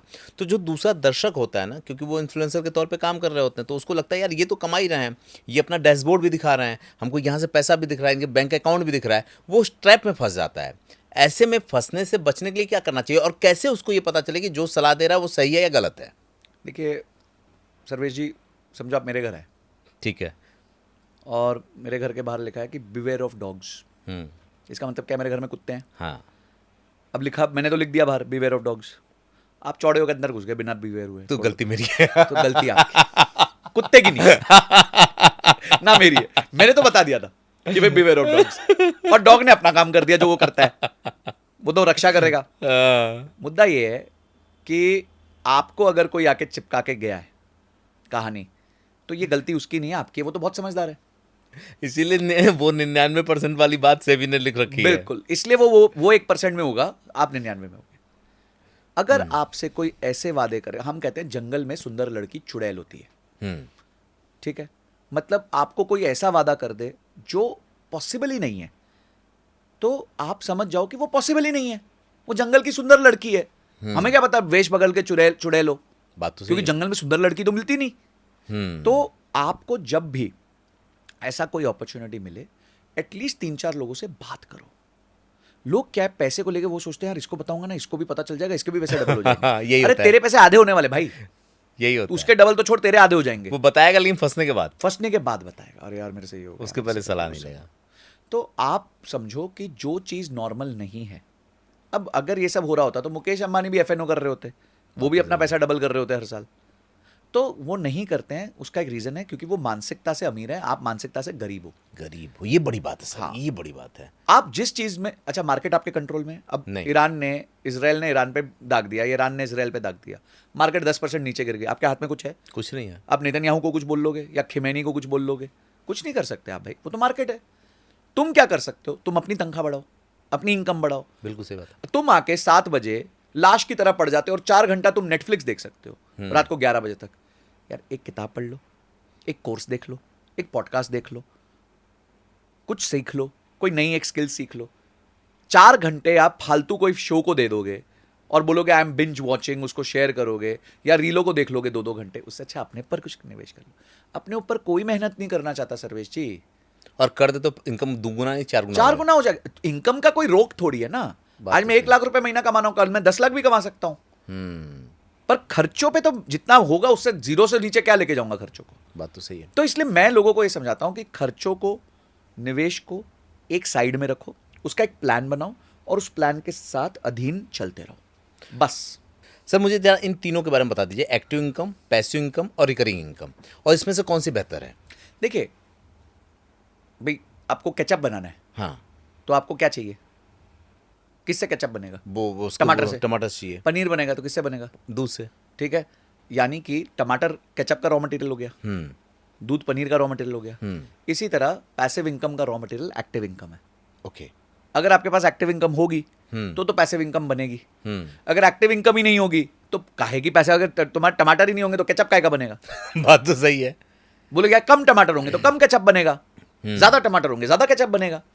तो टमाटर ज्यादा करो, वो तुम्हारे हाथ में है। तो एक्टिव इनकम आपको शुरू में ज्यादा रखनी है, तब आपकी पैसिव इनकम ज्यादा बनेगी। ओके। तो ये एक्टिव इनकम है जहां आप मेहनत करके पैसा कमाते हो। और इस दुनिया में कोई ऐसा पैदा नहीं हुआ माइका लाल जिसने पैसे बनाए हो बिना मेहनत के।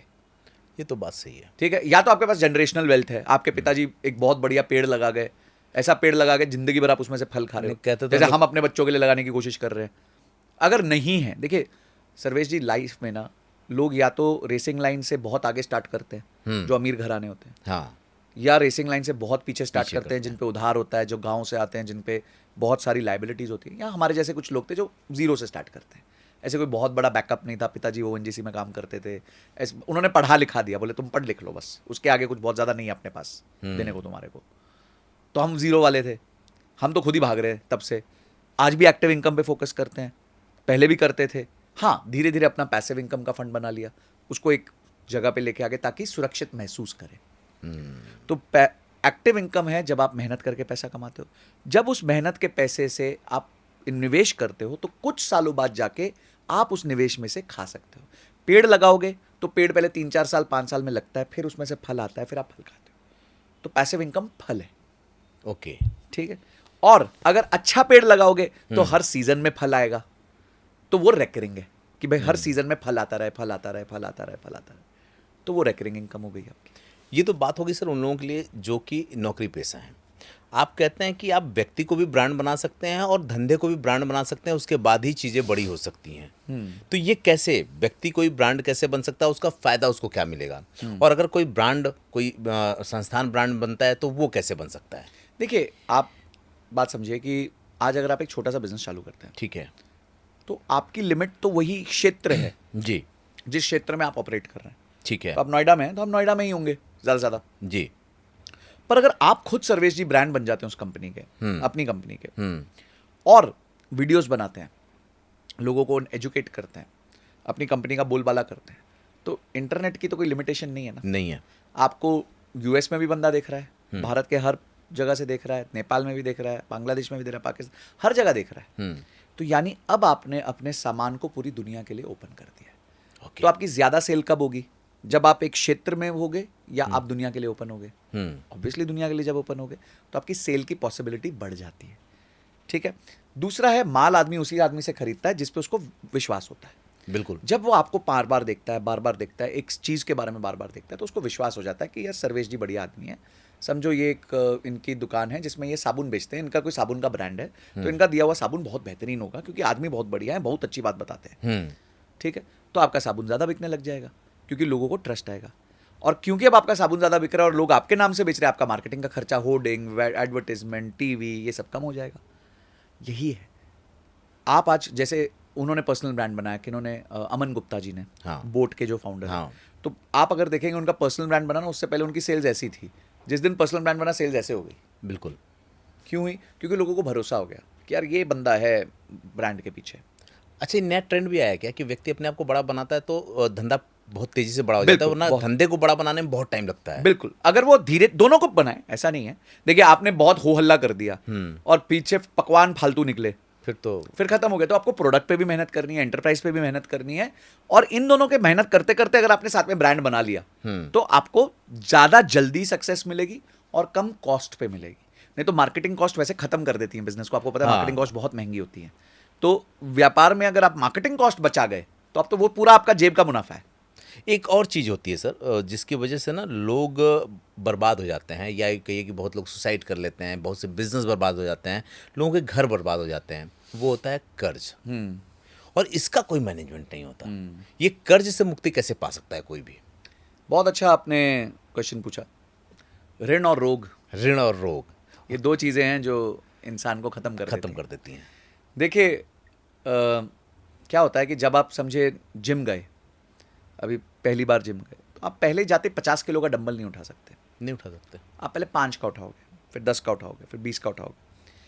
आप क्या कर रहे हो? धीरे धीरे आप अपनी क्षमता बढ़ा रहे हो कि आज मेरी एक्स क्षमता है, मैं कल ज़्यादा कर सकता हूँ।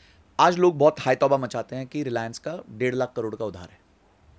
ठीक है, कि कितना बैंकों ने दे दिया, ये दे दिया, वो दे दिया, छोटे व्यापारी को लोन नहीं दे रहे, पर इसको देखो आप 1.5 लाख करोड़ दे के बैठे हो। होती बात होती है, बिल्कुल होती है। पर ना, ये अंधे लोग हैं, इनको एक चीज़ नहीं दिख रही कि रिलायंस का जो साल का उसको किश्त देना है, ब्याज और किश्त देनी है, जिसे हम ईएमआई कह दो, उस ईएमआई से 8 गुना ज़्यादा उसकी कमाई है। अगर उसको 20,000 करोड़ की किश्त देनी है जिसमें ब्याज और उसको रिपेमेंट करनी है, उसकी कमाई 1.5 लाख करोड़ है। तो वो 8 बार मल्टीप्लाई दे सकता है ब्याज साल में। तो अगर वो 8 बार दे सकता है तो एक बार तो दे ही सकता है ना। बिल्कुल दे सकता है। तो ये उसकी क्षमता है, उसने अपनी क्षमता बनाई है उधार लेने की, मोहताजी नहीं करी है।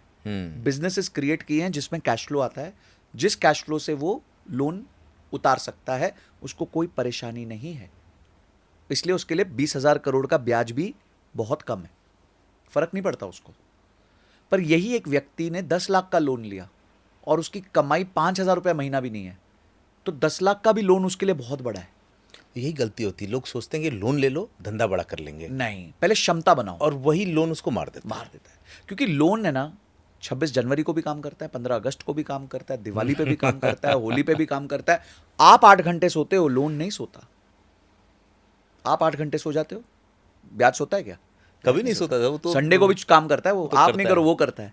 तो आप किस चीज के साथ झगड़ रहे हो? उस चीज के साथ जो लगातार चल रही है, और आप उस स्पीड से नहीं चले या उससे डबल ट्रिपल स्पीड से नहीं चले तो आपको खा जाएगी। तो शेयर की सवारी है। आदमी इस तरह से सोच नहीं पाता। अच्छा, सबसे बुरा कर्ज किसको मानते हैं आप? जो पर्सनल लोन होता है या बिजनेस लोन होता है या क्रेडिट कार्ड के जो लोन होते हैं, सबसे खतरनाक किसको मानते हैं कि ये तो भाई जान लेके छोड़ेगा? जो उधार आप उस चीज को खरीदने के लिए ले रहे हो जो दूसरों को दिखाने के लिए, वो उससे इससे खतरनाक कुछ नहीं हो सकता। वो आपको खत्म कर देगा। वॉरेन बफेट एक बहुत अच्छी बात कहते हैं। हाँ, वो कहते हैं कि if you buy things you don't want, soon you will have to sell things which you wanted. बिल्कुल सही बात है। मतलब जो पहले अगर आप ऐसी चीजें खरीद रहे जो आपको चाहिए ही नहीं थी, तो शीघ्र ही जो चाहिए जो उसके चाहिए था लिए वो भी बिक जाएगा। बात, लेकिन ये बात सही है। उनकी एक एक बात तो 24 कैरेट गोल्ड है। क्योंकि कई बार हम लोग जिंदगी में ऐसा करते हैं, दूसरे को दिखाने के लिए ना हम कर्ज ले लेते हैं। बिल्कुल। हम दूसरे को तो दिखा देते हैं, लेकिन अंदर से हम खोखले हो जाते हैं बिल्कुल। और कह नहीं पाते, तो हम कई बार नदी में कूद जाते हैं, कहीं कुछ हो सही जाता है, कह कहीं कुछ हो जाता है, और आदमी इस पे ध्यान नहीं देता कि यार ये गलती हमसे हुई है। बिल्कुल। देखिए, अपने ऊपर ब्लेम लेने वाले बहुत कम लोग हैं, अपने आप को इंप्रूव करने वाले बहुत कम लोग हैं, और वही वो लोग हैं जो जिंदगी में आगे बढ़ते हैं। अगर कोई व्यक्ति आज, सामान्य व्यक्ति आज इस पॉडकास्ट को देखने के बाद अपने कमरे में अपने आप को आधा एक घंटा बंद करके अपने फाइनेंसेस को रिव्यू ना करे, तो भाई तुमने फिर से एंटरटेनमेंट कर लिया, मजे कर लिए, मस्ती कर लिए। तुम पड़े होगे किसी बिस्तर के सामने, यूट्यूब खोल दिया होगा और ये पॉडकास्ट देख लिया होगा। पर आज अगर पेपर लेके, पेन लेके बैठ गए, नहीं मैं आज कुछ परिवर्तन लाऊंगा, आज तक नहीं ला पाए, नो प्रॉब्लम, तुमने नहीं देखा था। आज देखने के बाद भी परिवर्तन नहीं ला पाए, मैं हमेशा एक बात कहता हूं कि अगर आप स्टॉक मार्केट में लॉस करके कुछ ना करो तो उसे लॉस कहते हैं। पर अगर आपने स्टॉक मार्केट में पैसे गवा के सीख लिया, गलतियां सीख ली कि क्या करी थी, आगे से नहीं करोगे, तो उसे फीस कहते हैं। बात तो सही। तो आप लॉस करोगे या वही पैसा लॉस भी है, वही पैसा फीस भी है, चॉइस आपकी है। एक ही व्यक्ति है इस दुनिया में जिसको आप बदल सकते हो, वो खुद है। खुद है। ना आप मार्केट्स को बदल सकते हो, ना सर्वेश को बदल सकते हो, ना संजय को बदल सकते हो, किसी को नहीं बदल सकते। आप मुझे लाखों गालियां दे दो नीचे, या लाख प्यार दे दो, कुछ भी आपकी मर्जी है, पर आपकी स्थिति के जिम्मेवार आप मात्र खुद हैं, परिस्थिति नहीं है, आप ही हैं। तो ये पॉडकास्ट देखने के बाद आपका फर्ज बनता है कि आप एक पेपर पेन लें और अपनी स्थिति का मुआयना करें कि कहाँ कमी पेशी पड़ रही है, क्या गलतियां हो रही हैं, क्या ठीक किया जा सकता है। अच्छा सर, अगर कोई कॉपी और पेन उठाता है तो उसको वो कौन से 5 पॉइंट होगी जो सबसे पहले लिखने चाहिए? सबसे पहला बजट, ठीक है, कितना आता है, कितना जा रहा है और अच्छा, कितना कहाँ जा रहा है। ठीक है। आपको सर्वेश जी यहां से जाना है दिल्ली, आप गूगल मैप में लगाए लोकेशन, ठीक है। तो गूगल मैप सबसे पहले चीज क्या पकड़ता है? आपकी करंट लोकेशन। Current location. तो अपनी करंट लोकेशन तो बताओ। क्या बात है सर, तो बहुत पहले अपनी करंट लोकेशन तो बताओ, आपका बजट आपकी करंट लोकेशन है। ठीक है। फिर आप बताते हो मुझे जाना कहाँ है, फिर गूगल मैप बताता है ऐसे चले जाना। ठीक है, एक तो बजट हो गया। ये एक बजट हो गया। ठीक है। फिर आप धीरे धीरे अपने गोल्स बनाओ। ओके, क्या इन्वेस्टमेंट चाहिए? के गोल्स। अच्छा, इन्वेस्टमेंट का गोल। देखिए, इन्वेस्टमेंट को ना आपको गोल देना पड़ता है। हम लॉ ऑफ अट्रैक्शन की बात करते हैं, मैनिफेस्टेशन की बात करते हैं, हमें तो फाइनेंस में सिखाया जाता है गोल बेस्ड इन्वेस्टिंग। ओके। भाई गोल क्या है? मेरे को गाड़ी खरीदनी हो तो मैनिफेस्टेशन ही है ना। Manifestation। आज से 4 साल बाद मुझे रेंज रोवर स्पोर्ट्स खरीदनी है, तो मैं तो उसकी प्रिपरेशन कर रहा हूं आज के दिन कि मेरे पास इतना पैसा होना चाहिए कि मैं रेंज रोवर स्पोर्ट्स की अच्छा, ये दोनों एक दूसरे से जुड़े हुए हैं। ये हैं। हैं। Law of attraction he goal based investing है। ओके। आज आप अपने पिन बोर्ड पे लगा देते हो कि मेरे सामने एक रेंज रोवर स्पोर्ट है, हाँ। तो वो क्या कर रहे हो आप विजुअलाइजेशन कर रहे हो, गोल बना रहे हो ना। कोई तो तारीख भी दोगे ना उस गोल को कि भाई 4 साल, 3 साल, 5 साल, 6 साल बाद मेरे को गाड़ी चाहिए ये वाली। तो ये लॉ ऑफ अट्रैक्शन और क्या है? तो हम तो लॉ ऑफ अट्रैक्शन ऐसे ही सिखाते हैं। नहीं, मैं तो कुछ और सोच रहा हूँ। मैं ये सोच रहा हूँ कोई लॉ ऑफ अट्रैक्शन करने वाला व्यक्ति है जो मैनिफेस्ट कर रहा है और वो आपसे मिल गया, तो वो उसी समय ये मान लेगा कि जैसे अभी हम करते हैं तो ये लगता है होगा नहीं होगा, हम बस ये मान के चलते हैं 90% होगा। अगर आपके साथ बैठ ले तो मैं ये कहता हूँ कि 101% होगा, क्योंकि तो प्लान के साथ जा रहा है मैनिफेस्ट। प्रिसाइसली, मैं ये अगला स्टेटमेंट मेरा यही था कि अगर आप मैनिफेस्टेशन के बाद चद्दर ओढ़ के सो गए, हाँ, तो कोई मैनिफेस्टेशन नहीं है। मैनिफेस्टेशन और गोल बेस्ड इन्वेस्टिंग आपके माइंड को रीवायर करता है, वो आपके माइंड को प्रिपेयर करता है एक गोल अचीव करने के लिए। ओके। नहीं तो माइंड है ना गधा है, गधा गधा ऐसे करते हैं ना, तो वो उस तरफ चला जाता है। अभी सर्वेश जी के साथ जा रहा है, मैं पहुंचूंगा, करूँ मेरे साथ आ जाएगा। तो गधे का दिमाग जो होता है ना, वो बहुत वॉन्डर कर रहा होता है, पर घोड़ा जो होता है ऐसे चलता है। हाँ, उसको पता होता है मेरा गोल क्या है, तब मेरे को जाना है। अब वो फर्स्ट आए सेकंड आए वो अलग चीज है, फिर उसको अपनी क्षमता बनानी है, पर उसको अपना गोल पता होता है।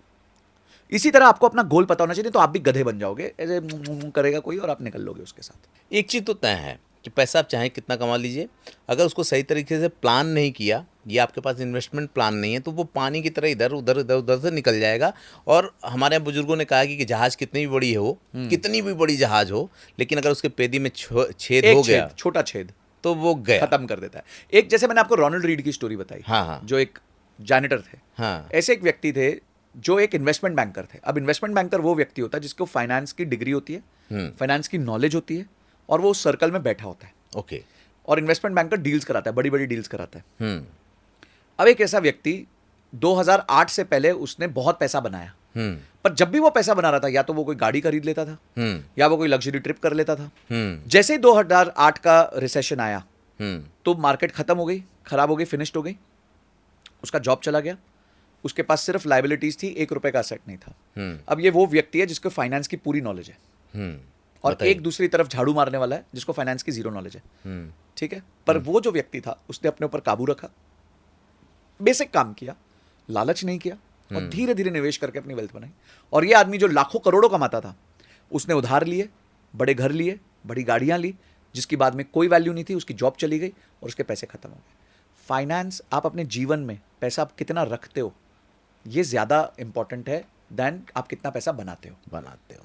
डेफिनेटली बनाओ, ज्यादा बनाओ, कोशिश करो, जितना ज्यादा बना सकते हो बनाओ, पर अगर आप उसको ठीक से रख नहीं पाए, आपने क्या बोला, कितना भी बड़ा जहाज हो, एक छेद मार देगा। एक छेद मार देगा उसको। तो वही बात है, अगर मेरे पास लाखों करोड़ों की इनकम है, पर उसके बाद भी मेरी हरकतें ठीक नहीं है, मैं उल्टी पुल्टी चीजें खरीद लेता हूं, तो मेरे छेद आ चुका है और मेरा जल्दी ये शिप जो है नीचे चला जाएगा। अब वो है, जितना बड़ा होगा डूबने में टाइम ज्यादा लग जाता है, बस और सर, कुछ कितनी मज़ेदार बात है, ये सारी बातें बड़े कॉमन सेंस की हैं, लेकिन आदमी इस पे ध्यान ही नहीं देता।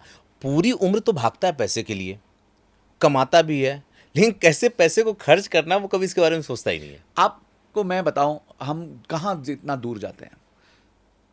सन 200-300 BCE में जब कौटिल्य अपने हाँ। क्या कहते हैं, चाणक्य ने अर्थशास्त्र लिखा था। आप अगर अर्थशास्त्र का वो मॉड्यूल्स पढ़ लो जिसमें पर्सनल फाइनेंस की बातें की हैं, ये सारी बातें उसमें लिखी हैं। हमें कहीं किसी बुक पढ़ने की जरूरत नहीं, सिर्फ अर्थशास्त्र में से पढ़ सकते हैं हम।